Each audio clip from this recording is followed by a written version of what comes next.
कहानी की शुरुआत होती है एक ग्रुप एक्सप्लोरर की टीम से जो साउथ अटलांटिक ओशन के बीच में होते हैं। उस शिप पर डेविड नाम का एक वेदर ऑफिसर था जो मौसम का हाल बताता है। वो लोग एक ऐसे आइलैंड की तरफ जा रहे थे जो समंदर के बीचों बीच मौजूद था। सरकार ने डेविड को वहां इसलिए भेजा था ताकि वो उस आइलैंड के बदलते मौसम का ऑब्जर्वेशन कर सके। डेविड को लगभग 1 साल तक वहां रुकना था मौसम का डेटा कलेक्ट करने के लिए। पूरा साल मौसम का डेटा कलेक्ट करने के बाद फिर उसे वापस लौट आना था। डेविड को साल भर का खाना और जरूरत का सारा सामान दे दिया गया था। कई दिन के सफर के बाद आखिरकार वो आइलैंड तक पहुंच गए। वो लोग बोट की मदद से उस आइलैंड पर उतरे। ये आइलैंड पूरी तरह से वीरान था, जहां एक परिंदा भी दिखाई नहीं दे रहा था। उस आइलैंड पर एक लाइट हाउस और एक छोटा सा घर था जहां डेविड को रहना था, क्योंकि इससे पहले भी एक रॉबर्ट नाम का वेदर ऑफिसर यहाँ रहता था, लेकिन अब उसकी ड्यूटी का वक्त खत्म हो चुका था। उसने 1 साल तक अकेले उस आइलैंड पर रहकर मौसम का डेटा कलेक्ट किया। अब उसकी जगह डेविड यहाँ पूरा साल मौसम का डेटा कलेक्ट करने के लिए रहेगा और वो पुराना ऑफिसर रॉबर्ट शिप के साथ वापस चला जाएगा। लेकिन जब पूरी टीम ने घर को विजिट किया तो वो हैरान रह गए, क्योंकि वहाँ किसी भी इंसान का नामो निशान नहीं था। कमरे के अंदर पुराने ऑफिसर का सारा सामान यहाँ वहाँ बिखरा पड़ा था। जिसके बाद कैप्टन और डेविड ने सोचा कि शायद लाइट हाउस में कोई हो सकता है। कैप्टन और डेविड बिना वक्त गंवाए लाइट हाउस की तरफ बढ़ते हैं और वो सब वहाँ एक अजीब नजारा देखते हैं। वो देखते हैं कि पूरा लाइट हाउस तेज और नुकीले लकड़ियों से घिरा हुआ था, जैसे किसी ने जानबूझकर उसे बंद कर दिया हो ताकि कोई भी अंदर न जा सके। जिसके बाद कैप्टन और डेविड ने लाइट हाउस का गेट कई बार नॉक किया, लेकिन अंदर से कोई रिस्पॉन्स नहीं मिला। आखिर में उन्होंने गेट को जोर से धक्का दिया और अंदर घुस गए। लाइट हाउस के अंदर उन्हें एक आदमी मिला जिसका नाम ग्रूनर था। जब उन्होंने ग्रूनर से पुराने वेदर ऑफिसर रॉबर्ट के बारे में पूछा तो उसने जवाब दिया कि वो तो मर गया है। वो समंदर की तरफ गया लेकिन दोबारा कभी लौटकर वापस नहीं आया। ग्रूनर की बातें सुनकर डेविड और कैप्टन दोनों चौंक गए। ये सब सुनने के बाद कैप्टन ने डेविड से कहा, अगर तुम अब भी चाहो तो हमारे साथ वापस चल सकते हो। लेकिन डेविड ने वापस जाने से इनकार कर दिया। डेविड ने सोचा अगर वो सरकार को उस आइलैंड का एक्यूरेट वेदर रिपोर्ट दे पाया तो उसे काफी मोटी रकम मिल सकती है। जिसके बाद कैप्टन ने उसे एक गन दी खुद की प्रोटेक्शन के लिए, और कैप्टन ने डेविड से कहा कि ये जगह मुझे सेफ नहीं दिखाई दे रही, अपना ख्याल रखना। इसके बाद उसे वहीं पर छोड़कर वो सब वापस चल दिए और अब ये दोबारा वापस 1 साल बाद आएंगे। कैप्टन के जाने के बाद डेविड ने घर को थोड़ा सेटल किया, रहने के काबिल बनाया। रात होने के बाद उसे ड्रॉर में एक डायरी मिली जो पुराने वेदर ऑफिसर रॉबर्ट की थी। उस डायरी में आइलैंड के बारे में बहुत कुछ लिखा था। डायरी में एक मिस्टीरियस क्रीचर के बारे में कुछ बातें लिखी गई थी, लेकिन सब कुछ साफ नहीं था। कुछ बातें अधूरी थी। डेविड हर लाइन को ध्यान से पढ़ता गया। उस डायरी में कुछ अजीब तरह के जानवरों के स्केचेस भी बने थे। डेविड को समझ नहीं आया उसने ऐसी पिक्चर्स क्यों बनाई थी। शायद वो अकेला था और टाइम पास के लिए ऐसा किया होगा। डायरी के एक पेज पर पुराने ऑफिसर के वाइफ की फोटो भी लगी थी। डेविड वह डायरी पढ़ते पढ़ते थक गया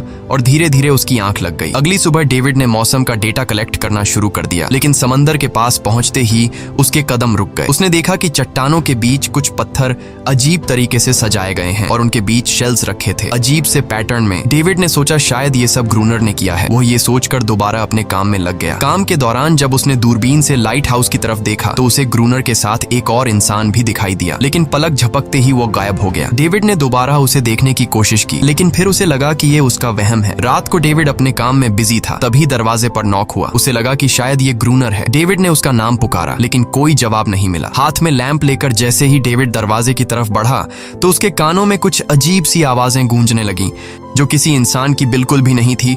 और फिर उसने देखा गेट के नीचे से किसी अजीबोगरीब क्रीचर का हाथ अंदर आने की कोशिश कर रहा है। वो इंसान का हाथ बिल्कुल भी नहीं था। ये देखकर डेविड के पांव तले जमीन ही खिसक गई। वो तुरंत बेसमेंट की तरफ भागा और वहां जाकर छुप गया। कुछ ही देर में वो मिस्टीरियस क्रीचर घर के अंदर घुस चुकी थी। वह छुप छुप कर डेविड को ढूंढ रही थी और डेविड बेसमेंट के एक छोटे से दरार से उसे देखने लगा। डेविड की हलचल से उस क्रीचर ने डेविड को देख लिया, जिसके बाद वो क्रीचर डेविड को मारने के लिए तेजी से उसकी तरफ भागा और दरार से उसे पकड़ने की कोशिश करने लगा। तो डेविड ने खुद को बचाने के लिए फौरन चाकू उठाकर उसकी आंख में दे मारा। वो क्रीचर चीख के भाग गई, लेकिन वो कभी भी वापस आ सकती थी। और डेविड के दिमाग में ये बात कंफर्म हो गई कि जो डायरी में क्रीचर के बारे में बात लिखी थी वह सच है। डर के मारे वो पूरी रात सो न सका। अगली सुबह जब डेविड घर से बाहर गया तो उसने रेत पर कुछ पैरों के निशान देखे जो किसी इंसान के बिल्कुल भी नहीं थे। वो निशान सीधे समंदर की तरफ जाकर खत्म हो गए थे। अब डेविड को सब समझ आ गया था कि क्यों ग्रूनर ने लाइट हाउस के चारों ओर नुकीली लकड़ियां लगाई हैं। अब डेविड जान गया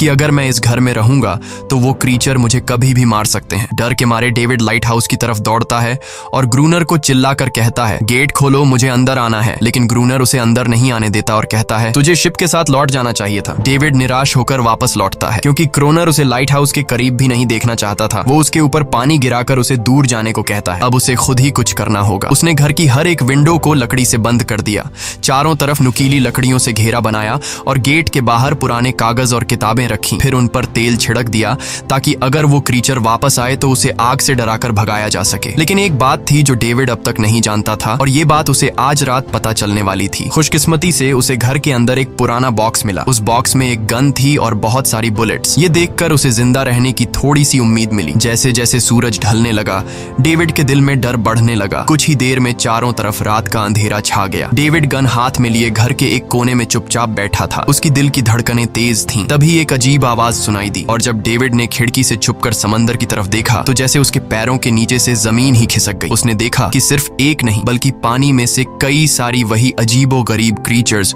उसकी तरफ बढ़ रही हैं। कुछ ही देर में वो सब इकट्ठा होकर कमरे का गेट तोड़ने की कोशिश करने लगे। डेविड ने तुरंत गोलियां चलानी शुरू की, जिनमें से कुछ क्रीचर्स गिरकर मर गए। डेविड को लगा कि गोली की आवाज सुनने के बाद वो डरकर भाग जाएंगे, लेकिन अपने साथियों को मरता हुआ देखकर वो और भी ज्यादा गुस्सा हो गए। तब डेविड प्लान बी अपनाते हुए गेट के बाहर रखे कागजों और पुरानी किताबों को आग लगा देता है। आग देखकर वो क्रीचर्स डर के मारे वापस समंदर में लौट गए, लेकिन अब वही आग डेविड के घर तक पहुंच चुकी थी। घर के दरवाजे ने आग पकड़ ली और धीरे धीरे फैलने लगी क्योंकि पूरा घर लकड़ी का बना हुआ था। डेविड ने तुरंत एक चादर में खुद को लपेटकर अपनी जान बचाई और बाहर निकलकर लाइट हाउस के पास एक बड़े पत्थर के पीछे छुप गया। क्रीचर्स को शूट करते वक्त डेविड के हाथ में काफी गहरी चोट भी आई। तभी अचानक तेज बारिश शुरू हो गई। आग धीरे धीरे बुझने लगी, लेकिन पूरी रात की बारिश के बाद भी सुबह तक डेविड अपना घर नहीं बचा पाया। पूरा घर जलकर लगभग राख हो चुका था। अब अगर डेविड को जिंदा रहना है तो उसे लाइट हाउस में पनाह लेनी होगी। उसने अपनी राइफल उठाई और लाइट हाउस के पास के पत्थरों के बीच छुप गया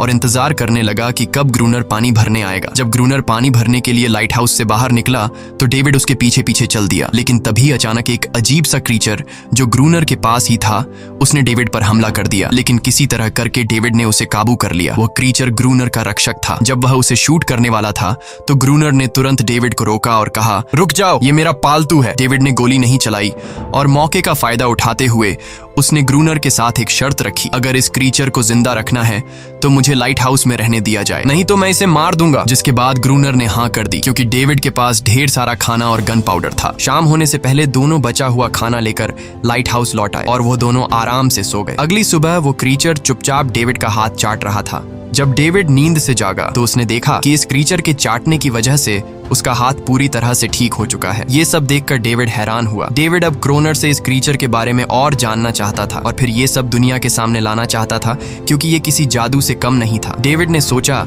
अगर इस क्रीचर का राज दुनिया के सामने हम लाते हैं तो डेविड और क्रोनर दोनों बहुत सारा पैसा और नाम कमा लेंगे। लेकिन क्रोनर को ये सब नहीं चाहिए था। वो इस आइलैंड से कहीं नहीं जाना चाहता था। क्रोनर का अब इस दुनिया में कोई नहीं बचा था। उसके लिए ये आइलैंड परफेक्ट था जहां वो अपने आप को एक किंग समझता था और अपनी मर्जी का मालिक। इसी वजह से उसने आइलैंड के कई हिस्सों में लिख दिया था, क्रोनर यहाँ का बादशाह है। लेकिन डेविड को ये समझ नहीं आ रहा था कि ये अजीब सी क्रीचर क्रोनर की फालतू कैसे बनी। तो क्रोनर ने बताया कि एक बार क्रोनर ने उसकी जान बचाई थी। वो गलती से उसके फिशिंग नेट में फंस गई थी। तब ये क्रीचर छोटी थी और उस दिन के बाद से वो क्रोनर के साथ ही रह गई। उसकी हर बात माननी शुरू कर दी। लेकिन क्रोनर एक सख्त इंसान था। वो इस क्रीचर के साथ बहुत बुरा बर्ताव करता था। क्रोनर हर दिन इस क्रीचर के साथ फिजिकल रिलेशन रखता था। क्रोनर ने बताया कि एक बार इस क्रीचर ने मुझ पर हमला भी किया था और उसके बदले में क्रोनर ने उसे ऐसी सजा दी कि उस सजा के बाद वो क्रीचर अपने आप को क्रोनर की गुलाम समझने लगी। और आप सब भी समझ गए होंगे कि हर रात वो क्रीचर समुद्र से बाहर क्यों आते हैं। वो सभी इसलिए आते हैं ताकि अपने साथी को क्रोनर से छुड़वाकर वापस ले जाए। लेकिन क्रोनर ऐसा नहीं होने देता। वो क्रीचर्स दिन के उजाले में अटैक नहीं कर सकते क्योंकि सूरज की रोशनी उनकी स्किन जला देती है। डेविड अब यहाँ और नहीं रहना चाहता था। वो किसी तरह से आइलैंड से अपनी जान छुड़ाना चाहता था। खैर, शाम होने लगी और क्रोनर ने उससे कहा, गन लेकर रेडी हो जाओ क्योंकि वो क्रीचर्स कभी भी हमला कर सकते हैं। वो लाइट हाउस की लाइट ऑन करने के लिए तैयार हो गए और कुछ ही देर में समुद्र से बड़ी संख्या में क्रीचर्स निकलकर बाहर आ गए। वो लाइट हाउस की तरफ बढ़ते जा रहे थे। क्रोनर उन पर लगातार फायर करता जा रहा था, लेकिन डेविड पूरी तरह से डर गया था। वो लाइट हाउस के अंदर की तरफ आने लगा। क्रोनर के बार बार कहने के बावजूद वो बस एक कोने में चुपचाप बैठा रहा और कुछ ही देर में डेविड बेहोश हो गया। क्रोनर पूरी रात अकेला इन क्रीचर्स से लड़ता रहा। अगली सुबह क्रोनर ने गुस्से में डेविड के मुंह पर पानी डालकर उसे उठाया और कहा, अगर तुम्हें जिंदा रहना है तो इनकी जान लेनी होगी, नहीं तो तुम्हें लाइट हाउस से निकाल निकाल दिया जाएगा और तुम्हें मेरी हर बात माननी होगी। रोजाना पानी भर कर लाना, लाइट हाउस के छोटे बड़े काम करना और रात को मेरे साथ गार्ड ड्यूटी भी करनी होगी। अब डेविड के पास दूसरा कोई ऑप्शन नहीं था। इसी वजह से ये सब करना उसकी मजबूरी बन गया। डेविड अब क्रोनर की हर बात मानने लगा, लेकिन एक चीज थी जो उसे बिल्कुल भी पसंद नहीं आई। वो ये थी कि हर रोज उस फीमेल क्रीचर को अलग अलग तरीकों से फिजिकली टॉर्चर करना। रात होती है, दोनों फिर से गार्ड ड्यूटी के लिए तैयार हो जाते हैं और एक बार फिर वो क्रीचर समुद्र से निकलकर बाहर आते हैं। लेकिन आज डेविड को डर नहीं लग रहा था। उसने क्रीचर पर फायरिंग शुरू की, मगर आज क्रोनर कुछ भी नहीं कर रहा था। वो डेविड को बाहर छोड़कर लाइट हाउस का गेट बंद कर देता है और खुद चुपचाप अंदर बैठ जाता है ताकि डेविड खुद सीख सके कि इन क्रीचर से कैसे लड़ा जाता है। इसी तरह डेविड को लड़ते लड़ते वो रात कट जाती है और सुबह हो जाती है। सुबह क्रोनर ने देखा कि डेविड लाइट हाउस के गेट के बाहर खून में लथपथ बैठा था। अब उसने सीख लिया था कि इन क्रीचर्स से कैसे लड़ना है। इसी तरह समय गुजरता गया, रातों को इन क्रीचर्स से लड़ते हुए और दिन भर क्रोनर के लाइट हाउस के काम संभालते हुए। ये आइलैंड अब उसके लिए एक बंद घर जैसा हो गया था। वो हर वक्त सोचता रहता था कि कब ये जगह छोड़कर आजादी की सांस लेगा। समय के साथ साथ डेविड का उस फीमेल क्रीचर के साथ एक अजीब सी दोस्ती बन गई थी। डेविड को उसके लिए अब बुरा लगने लगा था। अब उसे समझ आया कि अपने लोगों को छोड़कर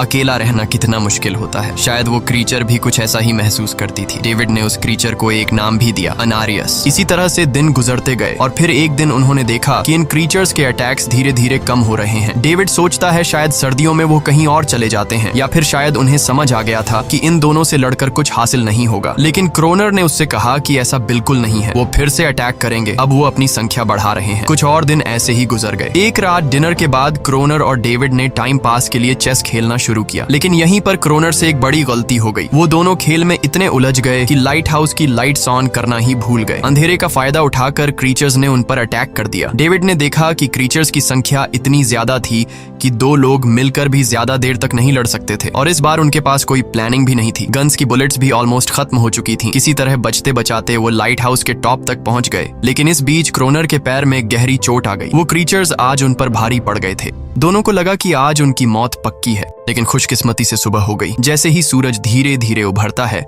वो क्रीचर्स लाइट हाउस छोड़कर समुद्र में वापस चले जाते हैं। कड़कती धूप निकलने के बाद एनेरियस क्रोनर के जख्म को ठीक करने की कोशिश करती है, लेकिन अब तक डेविड को समझ आ चुका था कि वो इन क्रीचर्स के साथ ये लड़ाई जीत नहीं सकते। बुलेट्स भी अब खत्म होने के करीब हैं। उनके पास खाना भी इतना नहीं है कि वो ज्यादा देर तक चल सके। लकीली अगले दिन जब डेविड लाइट हाउस के बाहर इधर उधर घूम रहा था तो उसने समुद्र में एक जहाज देखा। वो जल्दी से अंदर से फ्लेयर गन लाया और जहाज को सिग्नल देने गया, लेकिन क्रोनर ने उसे रोक दिया क्योंकि वो नहीं चाहता था कि डेविड यहाँ से जाए। उसी वक्त अनारियस ने क्रोनर पर हमला कर दिया। वो डेविड को क्रोनर से बचाना चाहती थी। क्रोनर किसी को भी ये आइलैंड छोड़ने नहीं देना चाहता था। ये आइलैंड उसकी अपनी दुनिया थी जहाँ वो एक किंग की तरह रहता था। वो डेविड को भी जाने नहीं देना चाहता था। इतने समय से अकेला रहने के बाद अब उसके पास कोई था जिससे वो बात कर सकता था, और अगर डेविड उस शिप में वापस चला गया तो वो वहां जाकर सबको एनेरियस और उनके बारे में बता देगा। इसलिए अब डेविड यहाँ से नहीं जा सकता। धीरे धीरे वो शिप डेविड की आंखों के सामने समुद्र में गायब हो गई। अब उसके पास कुछ भी करने को नहीं था। कुछ और दिन ऐसे ही बीत गए। क्रोनर अब भी डेविड और अनारियस दोनों के साथ बुरा बर्ताव कर रहा था, लेकिन अनारियस को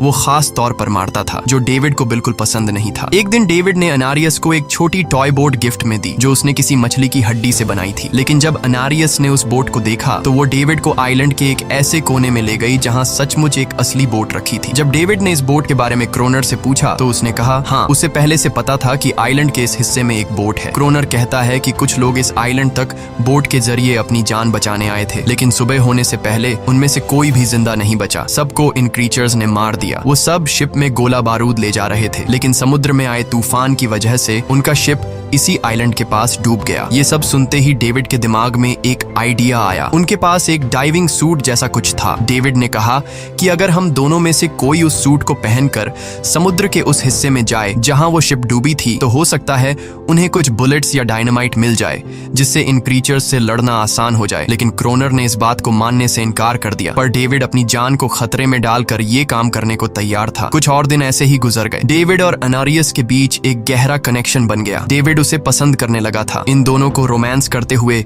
ये सब क्रोनर ने चुपके से देख लिया। क्रोनर को लगा कि अनारियस उसे छिन जाएगी, इसलिए डेविड को रास्ते से हटाना पड़ेगा। अगले दिन क्रोनर खुद डेविड की बात मानने को तैयार हो जाता है। वो डेविड से कहता है, ठीक है, तुम सूट पहनकर नीचे पानी में जाओगे और वहां ढेर सारा RDX कलेक्ट करोगे, फिर मैं तुम्हें बोट से ऊपर की तरफ खींच लूंगा। लेकिन क्रोनर का असली इरादा कुछ और ही था। वो चाहता था कि डेविड उसकी मदद से समुद्र के नीचे रखे डायनामाइट के बॉक्सेस वापस सरफेस तक ले आए और उसके बाद उसे वही समंदर में अकेला छोड़ दे ताकि वो क्रिएचर्स उसे मार दें। इस तरह डायनामाइट भी उसके पास आ जाएगा और अनारियस फिर से उसकी गुलाम बन जाएगी। वो दोनों बोट में बैठकर उस जगह पहुंच गए जहां शिप पानी में डूबा था। डेविड ने डाइविंग सूट पहना और समंदर के नीचे उतर गया। नीचे जाने के बाद डेविड ने देखा कि शिप पूरी तरह तबाह हो चुकी है, लेकिन उसकी किस्मत अच्छी थी कि उसे कुछ डायनामाइट के बॉक्स मिल गए। लेकिन तभी अचानक कुछ क्रिएचर उसके सामने आ गए। क्रिएचर्स को देखते ही डेविड घबरा गया और नीचे गिर पड़ा। वो डाइविंग सूट इतना भारी था कि वह हिल भी नहीं पा रहा था और डेविड क्रोनर को ऊपर सिग्नल भी नहीं भेज पाया। क्रोनर को लगा कि शायद वह क्रिएचर्स डेविड को मार चुके हैं, लेकिन असल में वो तो सिर्फ दो छोटे बच्चे थे। डेविड ने जैसे तैसे करके अपना डाइविंग सूट वहीं छोड़ दिया और ऊपर सतह तक खुद को पहुंचाया। उन्हें वहां कुछ पुराने बॉक्स मिले